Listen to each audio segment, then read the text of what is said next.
नमस्कार दोस्तों, आइए जानते हैं आज मध्य प्रदेश की बड़ी खबरें। आज की पहली खबर है कि इंदौर में नगर निगम में नमाज पढ़ने पर मच गया बवाल। एमपी की व्यावसायिक राजधानी इंदौर में नगर निगम में नमाज पढ़ने पर बवाल मच गया। शुक्रवार को निगम में बजट सत्र के दौरान महिला पार्षदों ने यहां नमाज पढ़ी थी। इसको लेकर हिंदूवादी संगठन भड़क उठे हैं। अब नगर निगम में हनुमान चालीसा का पाठ करने की घोषणा की गई है। इधर नमाज पढ़ने पर विवाद होने पर पार्षद ने साफ कहा कि हमने नमाज ही तो पढ़ी, आतंकवादी जैसे बम लेकर तो नहीं गए थे। शुक्रवार को नगर निगम में बजट पर चर्चा के दौरान लंच ब्रेक हुआ तो मुस्लिम महिला पार्षदों ने वहीं नमाज पढ़ी। इस पर ऐतराज जताया जा रहा है। महिला पार्षदों ने कहा कि उन्होंने सभापति की मंजूरी लेकर नमाज पढ़ी थी, जबकि सभापति मुन्नालाल यादव ने शनिवार को इससे इनकार किया। उन्होंने कहा कि नमाज पढ़ने की मंजूरी नहीं दी गई थी।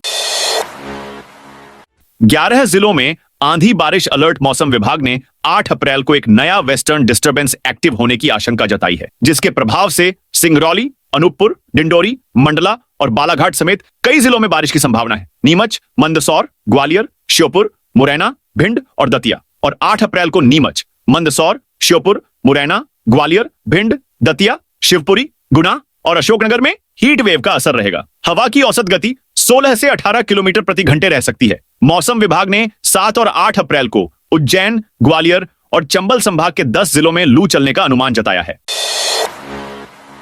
एमपी को मिलेगा 10वां tiger reserve. CM Mohan Yadav के चित्रकूट प्रवास के बीच सरभंगा वन क्षेत्र को अभयारण्य घोषित करने की मांग ने फिर जोर पकड़ा है। अगर सरकार ने समय रहते सरभंगा को अभयारण्य का दर्जा दे दिया तो यह पूरा क्षेत्र न केवल पर्यावरण संरक्षण की दिशा में बड़ी छलांग लगाएगा, बल्कि सतना और चित्रकूट की आर्थिक सामाजिक तस्वीर भी पूरी तरह बदल जाएगी। सरभंगा टाइगर रिजर्व बनने से देश विदेश के पर्यटक इस क्षेत्र की ओर आकर्षित होंगे। इससे स्थानीय होटलों, रिसोर्ट्स, गाइड सेवाओं, ट्रांसपोर्ट और खान पान उद्योग को बूस्ट मिलेगा।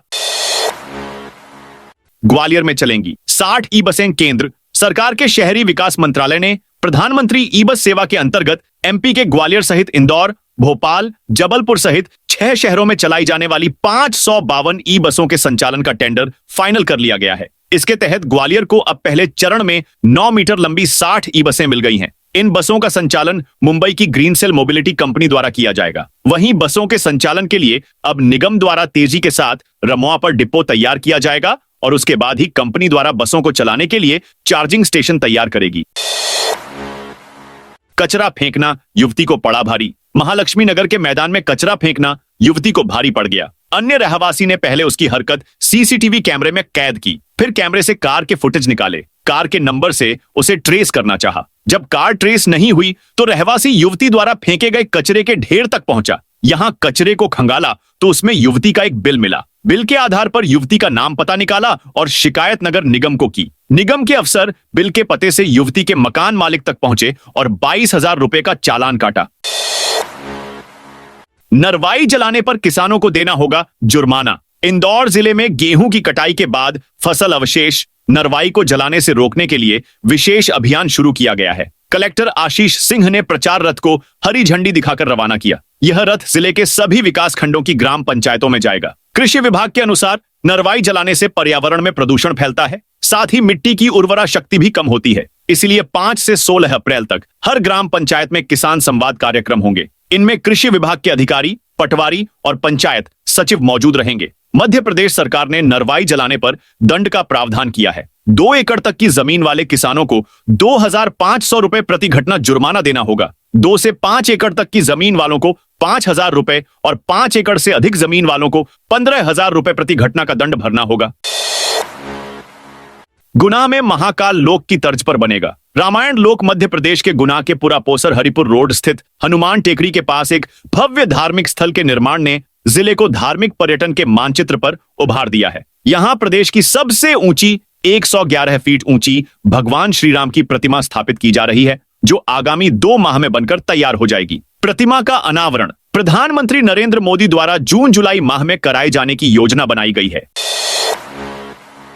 जयपुर की तरह एक रंग में रंगेगा एमपी का ये शहर। मध्य प्रदेश की ओरछा नगरी भी गुलाबी नगरी जयपुर की तरह एक खास रंग और रूप में नजर आएगी। यूनेस्को की गाइडलाइन और केंद्र सरकार की स्वदेश दर्शन योजना के तहत ओरछा को पर्यटन का नया चमकता सितारा बनाने की तैयारी जोरों पर है। रामराजा मंदिर की परिधि के 3 किलोमीटर एरिया का समग्र विकास किया जाएगा, जिसके लिए केंद्र सरकार ने 25 करोड़ रुपए का बजट मंजूर किया है। पर्यटन विभाग ने इस योजना के लिए पूरी रूपरेखा तैयार कर ली है। विभाग के उपयंत्री पीयूष वाजपेयी ने बताया कि ओरछा नगर के सभी घरों को एक जैसे रंग और एक जैसी बाहरी डिजाइन में ढाला जाएगा। मकानों की दीवारें एक रूप होंगी और उन्हें पारंपरिक शैली में रंगा जाएगा, ताकि पर्यटक जब नगर में प्रवेश करें तो एक सुंदर, समरस और सांस्कृतिक रूप से समृद्ध वातावरण का अनुभव कर सकें। कुआं हादसे में मृतकों के परिजनों से मिले सांसद खंडवा के कोंडावत गांव के कुएं में 8 लोगों की मौत के बाद परिवार के लोगों से मिलने शनिवार को सांसद, पूर्व प्रदेश कांग्रेस अध्यक्ष सहित अन्य जन पहुंचे। कांग्रेस नेता अरुण यादव ने मृतकों के परिजनों को सरकार से मिलने वाले 4-4 लाख के मुआवजे को बढ़ाकर 50-50 लाख कराने की बात कही। सांसद ज्ञानेश्वर पाटिल ने हर संभव मदद दिलाने का आश्वासन दिया। उन्होंने परिजनों के साथ दुख की घड़ी में साथ खड़े होने की बात की। साथ ही कहा कि सहायता राशि बढ़ाने पीएम को पत्र लिखा है।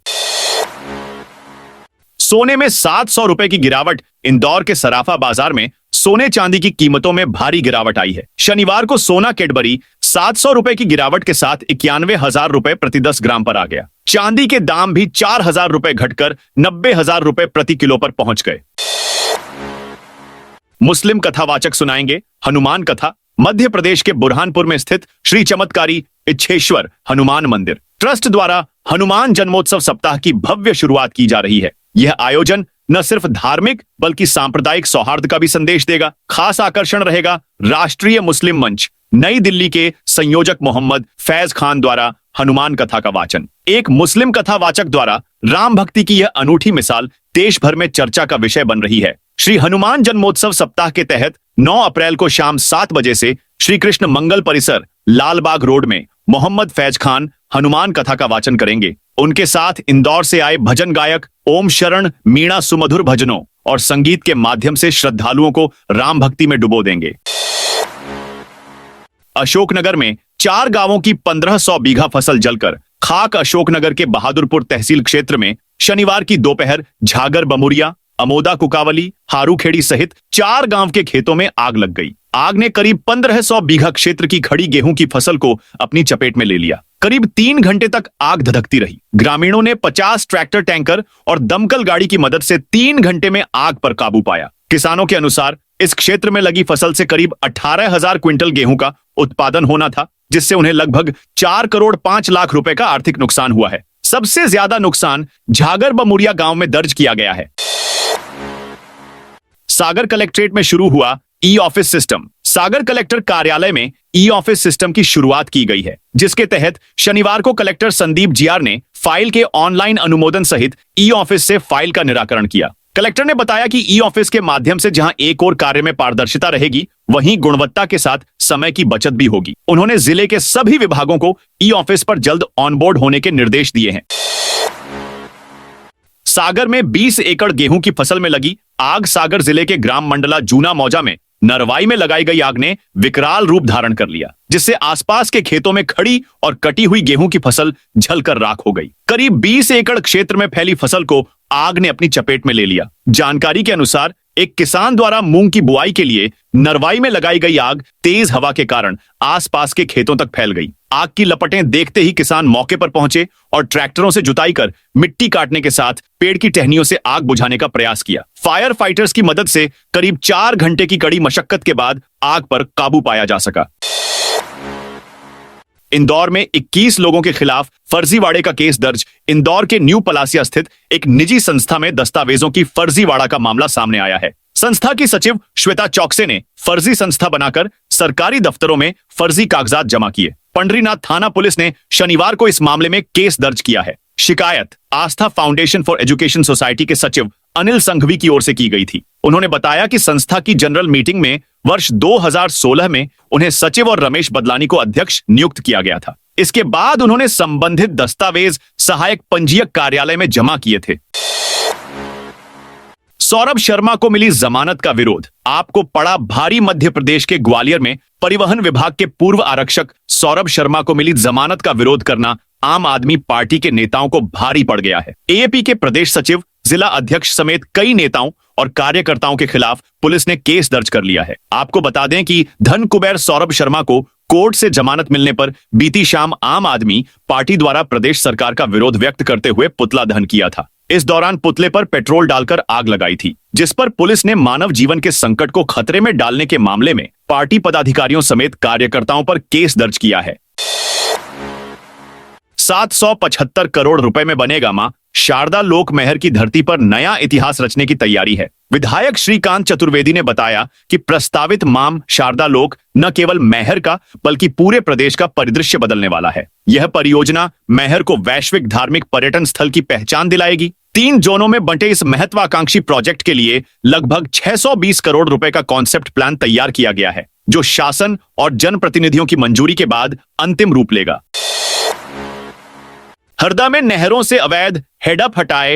हरदा जिले में किसानों की मूंग फसल को सिंचाई सुविधा उपलब्ध कराने के लिए प्रशासन सक्रिय हो गया है। कलेक्टर आदित्य सिंह के निर्देशन में जिले के अंतिम छोर तक नहरों से पानी पहुंचाने का काम तेजी से चल रहा है। जल संसाधन विभाग के कार्यपालन यंत्री डीके सिंह ने बताया कि नहरों का नियमित निरीक्षण किया जा रहा है। नहरों में लगाए गए अवैध हेडअप को हटाने की कार्रवाई की जा रही है। इससे जल प्रवाह में आ रही बाधाएं दूर होंगी। स्टार एयर की फ्लाइट इंदौर से होगी शुरू। इंदौर एयरपोर्ट से लगातार नई फ्लाइटों का संचालन बढ़ता जा रहा है। जल्द ही इंदौर से एक नई एयरलाइंस भी अपना संचालन शुरू करने वाली है। एयरलाइंस कंपनी स्टार एयर ने 30 मार्च से शुरू हुए समर शेड्यूल के दौरान इंदौर से गोंदिया के लिए फ्लाइट का संचालन करने के लिए स्लॉट लिया है, जिसके लिए स्टार एयर ने इंदौर एयरपोर्ट पर ऑफिस के लिए आवेदन किया है। एविएशन एक्सपर्ट की माने तो कंपनी जल्द ही इंदौर से गोंदिया के लिए सीधी फ्लाइट शुरू कर देगी। उम्मीद की जा रही है कि मई जून के बीच कंपनी इस फ्लाइट को शुरू करेगी। माधवनगर अस्पताल में बढ़ेंगे 100 बेड। शहर में जिला अस्पताल की पुरानी बिल्डिंग को जमींदोज कर दिया है। यहां मेडिकल कॉलेज का निर्माण चल रहा है। वहीं माधवनगर सहित अन्य स्वास्थ्य केंद्रों में विकास कार्य के लिए प्रस्ताव पास हो गए हैं। इसके चलते शहरवासियों के लिए 146 बेड की व्यवस्था बढ़ाई जाएगी। यह माधवनगर अस्पताल सहित शहर के 3 अन्य स्वास्थ्य केंद्रों को मिलाकर बढ़ाए बेडों की संख्या है। माधवनगर अस्पताल में बेड 100 से बढ़ाकर 200, जीवाजीगंज स्वास्थ्य केंद्र में 20 से बढ़ाकर 50 बेड, भेरूगढ़ में 6 बेड नए व छतरी चौक में 10 बेड की सुविधा बढ़ाई जाएगी। भोपाल में पहली बार केमिस्टों का संभागीय क्रिकेट टूर्नामेंट। भोपाल में पहली बार केमिस्टों का संभागीय क्रिकेट टूर्नामेंट शनिवार शाम से शुरू हुआ। ओल्ड कैंपियन ग्राउंड में केमिस्टों ने चौके छक्के लगाए। 4 दिन यानी 8 अप्रैल तक खेले जाने वाले सभी मुकाबले रात में ही होंगे। Chemist premier league cricket CPL tournament का उद्घाटन शनिवार शाम को किया गया। टूर्नामेंट का आयोजन भोपाल केमिस्ट एसोसिएशन ने किया है। भोपाल इंदौर में तेज गर्मी का अनुमान। मौसम विभाग के अनुसार 7 अप्रैल को नीमच, मंदसौर, ग्वालियर, श्योपुर, मुरैना, भिंड और दतिया में लू चल सकती है। 8 अप्रैल को नीमच, मंदसौर, श्योपुर, मुरैना, ग्वालियर, भिंड, दतिया, शिवपुरी, गुना और अशोकनगर में हीट वेव का असर रहेगा। ग्वालियर, चंबल, सागर, रीवा, इंदौर, उज्जैन और भोपाल में लू भी चल सकती है। मौसम केंद्र भोपाल के वैज्ञानिक निदेशक डॉ वेद प्रकाश सिंह ने बताया, इस बार तापमान के सामान्य से अधिक रहने की संभावना है। वहीं प्रदेश में अप्रैल महीने में 7 से 10 दिन तक हीट वेव यानी लू का असर देखने को मिल सकता है।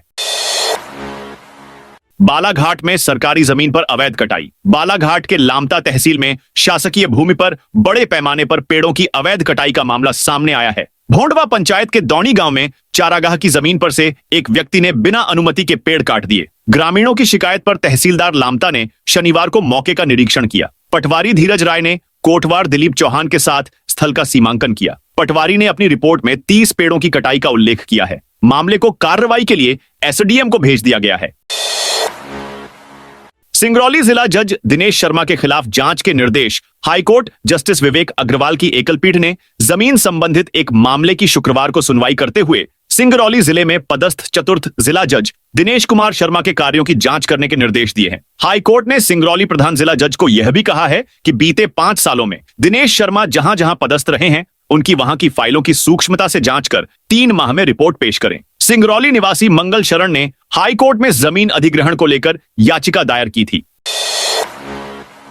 सीएम मोहन यादव ने किए मां शारदा के दर्शन। प्रदेश के मुख्यमंत्री मोहन यादव रविवार दोपहर करीब 2 बजे रीवा से हेलीकॉप्टर द्वारा मैहर पहुंचे। हेलीपैड पर सांसद गणेश सिंह, विधायक समेत भाजपा पदाधिकारियों ने सीएम का स्वागत किया। यहां वे सबसे पहले त्रिकूट पर्वत स्थित मां शारदा मंदिर पहुंचे। यहां उन्होंने दर्शन कर पूजा अर्चना की।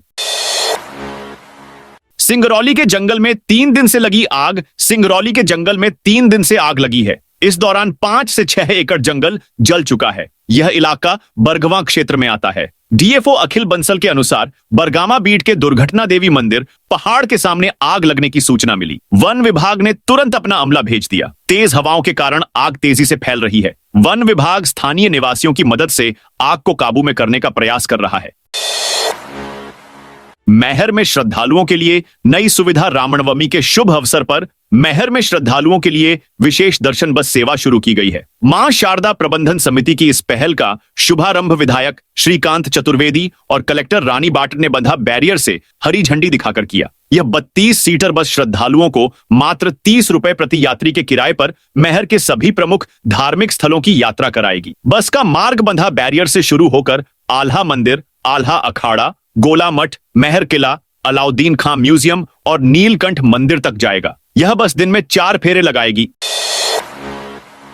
खवासा चेक पोस्ट पर वन विभाग की बड़ी कार्रवाई। सिवनी वन विभाग ने खवासा अंतर्राज्यीय चेक पोस्ट पर सुबह एक बड़ी कार्रवाई की है। विभाग ने अवैध सागौन से भरा एक ट्रक पकड़ा है। इस मामले में 2 लोगों को हिरासत में लिया गया है। पेंच नेशनल पार्क के डिप्टी डायरेक्टर रजनीश कुमार सिंह ने बताया कि मुखबिर से सूचना मिली थी। कुछ लोग कीमती सागौन की तस्करी कर रहे थे।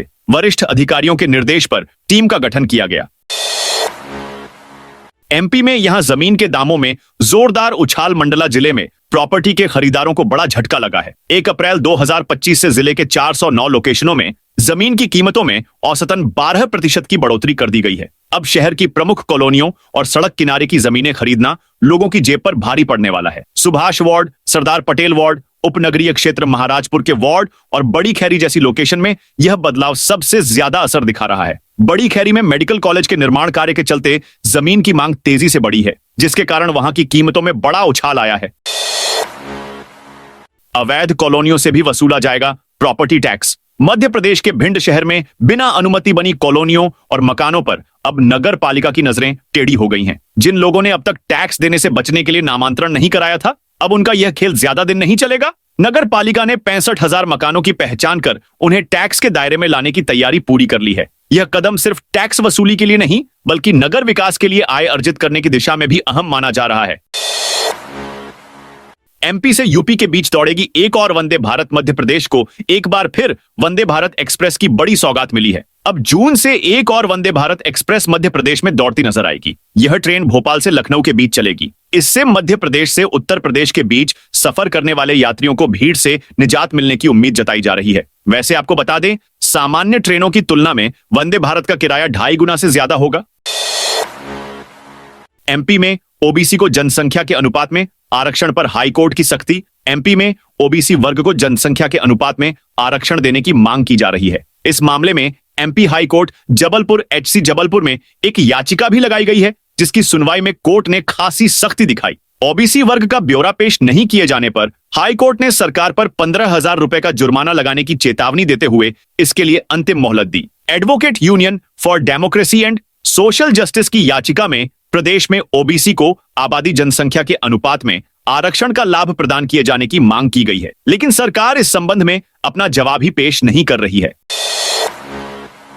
उज्जैन बदनावर 4 नेशनल हाईवे तैयार। भारतमाला परियोजना में बड़न नगर बदनावर नेशनल हाईवे बनकर तैयार है। इस 4 ने उज्जैन से बदनावर के सफर की रफ्तार 2 गुना से ज्यादा बढ़ा दी है। पहले उज्जैन से बड़न नगर होते हुए बदनावर पहुंचने में करीब 2.5 घंटे लगते थे। अब यही दूरी लगभग 50 से 60 मिनट में पूरी हो जाएगी। एमपी में राजस्थान से सटे जिलों में चलेगी लू। मध्य प्रदेश में धूप लगातार तीखी और हवा गर्म होती जा रही है। 7 अप्रैल से राजस्थान से जुड़े एमपी के कुछ जिलों में लू भी चलेगी। वहीं वेस्टर्न डिस्टर्बेंस पश्चिमी विक्षोभ के एक्टिव होने से 9 अप्रैल को सिंगरौली, अनूपपुर, डिंडोरी, मंडला और बालाघाट में हल्की बारिश हो सकती है। हालांकि प्रदेश के उत्तरी और पश्चिमी हिस्से में लू का अलर्ट भी है। मौसम विभाग भोपाल की सीनियर वैज्ञानिक दिव्या सुरेंद्रन ने बताया, पिछले दिनों एक्टिव रहा ओले बारिश का सिस्टम आगे बढ़ गया है। इससे मध्य प्रदेश में गर्मी बढ़ गई है। 7 अप्रैल से राजस्थान से जुड़े जिलों में हीट वेव का असर देखने को मिलेगा। 8 अप्रैल को वेस्टर्न डिस्टर्बेंस के एक्टिव होने का अनुमान है। इसकी वजह से पूर्वी हिस्से में मौसम बदला रहेगा। मध्य प्रदेश में अप्रैल महीने में मौसम का मिला जुला असर देखने को मिलेगा। पहले और दूसरे सप्ताह में हल्की बारिश हो सकती है। वहीं दूसरे सप्ताह से लू भी चलेगी। सबसे गर्म आखिरी सप्ताह रहेगा। दिन का तापमान 45 डिग्री सेल्सियस पार हो सकता है। मौसम केंद्र भोपाल के वैज्ञानिक निदेशक वेद प्रकाश सिंह ने बताया, इस बार तापमान के सामान्य से अधिक रहने की संभावना है। वहीं प्रदेश में अप्रैल महीने में 7 से 10 दिन तक हीट वेव यानी लू का असर देखने को मिल सकता है। तो दोस्तों, ये थी आज मध्य प्रदेश की बड़ी खबरें। आप इस वीडियो को कौन से जिले से देख रहे हैं, उस जिले का नाम कमेंट में लिखें।